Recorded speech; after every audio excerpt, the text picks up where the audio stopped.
CHBN. And now, on CHBN, we are pleased to present a fortnightly collection of penny authors' poems, produced by the community, for the community.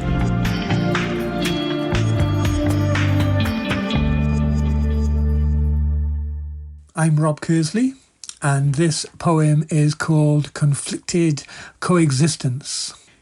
I would rather bad news from the honest than lies from a fool. But I heard the smooth-tongued one, the one they made lord of home rule, justifying supplying yet more bombs to wipe from the face indigenous families oppressed in a Western disgrace. Needing air then, I pumped up my tires, tears pooled in my eyes, and out of the saddle I rode under postcard blue skies. Late spring had brought swallows and martins and colours aglow, precious acts of defiance in joy sweeping down Truro. Kalinak, Travascan, Poljiga, each ley line ingrains sweet salt from the air and the birdsong's cacophonic strains. Then climbing from Gulval, Nancledra stays hidden from view, but the sweep of Mount's Bay makes me gasp as I breathe what is true. Through Cripples's, Zena and Morva, round each ancient bend, the sun and the headwind as apothecaries might send, to forge triumphs from trials, young bruises each mother has kissed. Conflicted, the entities beauty and pain coexist. A poem by Chris York. I sort of have no idea what this means, but it means everything to me, and I think it's probably the best thing I've written of all time, because I understand it and it's sort of going to go on forever. Nothing's going to change. That's how it feels. And it's called I Don't Think So. Demigods sitting on clouds of smoke dreams look down their noses of bumptious opinions, allowing death and misery to prevail. So I kiss the fabulous chimera, a giant strike for mankind, on the funny bone of instant jokes, where no one is laughing, and I get burned in disbelief. Wide-eyed victims of circumstance stare inanely, salivating as young cavaliers play hoopla with pretentious halos of seduction. The merry men pick up the empty goblet of reason and hurl it through the minds of windows. A voluptuous gauntlet lies begging on the ground, never to be caressed by the blood of the rich or smitten boldly from the sword of the proud pariahs.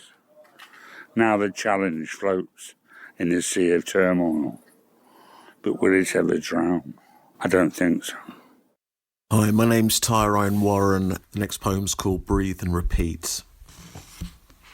The intrusiveness of those grey clouds and the muddle the psyche, and the black thoughts, i.e. the was that follow and bypass the security and fragility of our egos, into and towards the cold embrace of self-loathing, to be cradled by the familiar arms of self-doubt.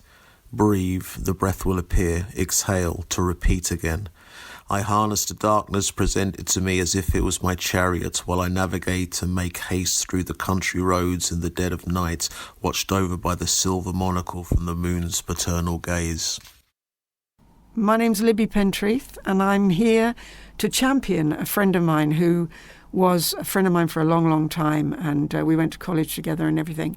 And she wrote this poem called I Wanted To a long time ago, and she's not with us anymore, but she's always in my heart.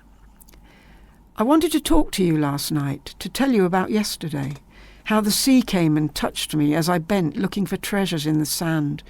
I wanted to tell you about the seagull that sat alone on the beach, exhausted from flight, oblivious to everything around her, wanting only the strength to return to her tired wings. I wanted to tell you how beautiful it looked as dusk drew her heavy veil over the warm, sleepy sea, engulfing the deserted golden beach. I wanted to tell you all my thoughts as I sat in the fading light, looking out across the empty ocean. Where were you last night? There was so much I wanted to tell you. Thank you. My name is Angie Butler. I live on the Prom in Penzance, and I've taught poetry for years, and it's only when I retired that I found the power of poetry can give to get you through really tough times. So I'm just going to read this poem from volume 9 of Book of the Lived by Penny Authors. Like the child you are. The sea doesn't care if you're having a bad day, but it can help. Without it even knowing your state of mind, it goes in and out of its way to wash away your tears, soothe the sadness, or seethe and agree with your wrath and anger. It is always there for you, breathing deeply and listening without judgment. It mirrors your quiet days, laps up your grief like a trusty hound. It curls itself easily around jagged rocks, smooths over the pebbles of despair, weighing you down in your helplessness, and lets anger float away into the sunset. It can tickle your feet and make you laugh like the child you are, and carry you, featherlight, and help you fly, reflect every mood, and make a bad day bearable when nothing else works. When nothing else works, the sea can match the saltiness of your tears and save your sad life and make you a carefree child again. And thank goodness we all live near enough to the sea. Thank you. Hi, I'm Luana. I've been writing for all my life basically, but when multiple sclerosis struck me in 2009, I stopped writing for quite a few years, but then I met Mayor Cash, and he said about the penny book publishing. So I wrote this, so living my best life. I wasn't the one who missed out there. Lucky escape, I reckon. Things happen for a reason. I do not doubt that for a second. Things worked out well for me. Now I'm in a happy place. So looking back, I'm glad you left. I needed the time and space. Now my life has changed dramatically, and my world is good. I told you I'd live my best life because I always knew I could. So this one was obviously written for the ancestors. When I look in the mirror, thousands of faces made me me. Every single ancestor was involved with how I came to be. I find out about each of you, who you were and how you lived, whereabouts you spent your time, and some of the things you did. And traits of personality start to shine right through, and I can see